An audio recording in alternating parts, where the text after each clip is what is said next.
My favorite Jimmy Buffett story. If you grew up in South Florida when I did, Jimmy Buffett was simply a part of your life. My dad was a big folk music fan and had two Jimmy Buffett albums, a white sport coat and a pink crustacean, and Living and Dying in Three-Quarter Time in his record collection. When I was in high school, Buffett would be sitting on stools in Monty's, The Flick, and The Hungry Sailor, playing guitar and singing his songs. Sometimes he played at a festival with my friends Bobby Ingram and John Brown. When I was at the University of Florida, Buffett played concerts there at least twice a year, probably when his tour bus passed through Gainesville on their way in and out of the state. When I started playing music in bars myself, we'd always be asked to play Jimmy Buffett songs.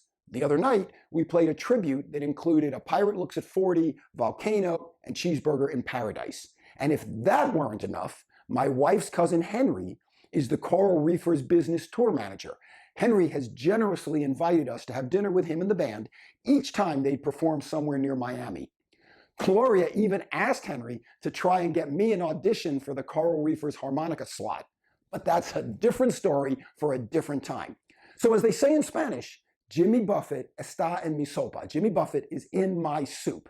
Needless to say, I have a lot of Jimmy Buffett stories, but here's my favorite. My good friend, Tom Todoroff, is one of the world's leading acting and keynote speaker coaches. Even though I have no evidence to confirm my hunch, I'm pretty sure that Michael Douglas's character in the Kaminsky Method is based on Tom and his life. A quick scan of the testimonials on Tom's website is a name-dropper's delight. He's worked with Liam Neeson, Samuel Jackson, Jacqueline Bisset, Bob Hoskins, Dakota Johnson, and Jimmy Buffett.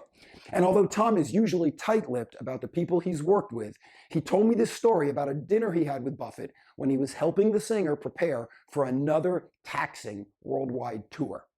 They were discussing what it takes to be successful. How much of it is talent, how much is hard work, and how much is just plain luck. Buffett summed it up something like this. You know, Tom, I ain't the best guitar player in the world. I mean, I can play, but Mac McAnally, my lead guitar player, can play circles around me. I'm a bit of a good guitar player, but Mac, he even won Musician of the Year at the CMA Awards. And come on, Tom, you know I'm not the best singer in the world either. Hell, if I was, I wouldn't need you to coach me now, would I? My backup singers are all classically trained.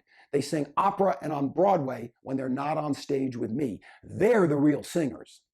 Bottom line, I ain't the best guitar player in the world, and I ain't the best singer in the world. But it's my name on all the sold-out theater signs up there. Why? Because I'm the best goddamn Jimmy Buffett in the world. According to my friend, speaker and singer Keith Harmeyer, Buffett was the only performer, with the possible exceptions of Elvis and the Beatles, who had such a profound philosophical and social impact on a generation.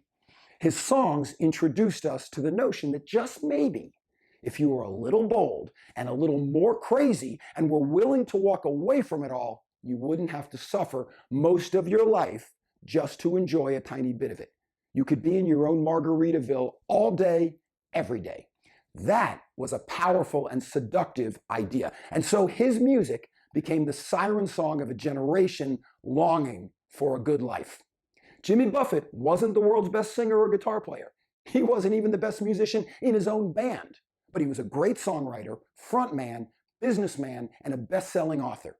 Most importantly, he lived his own life, and he showed the rest of us how to do it too.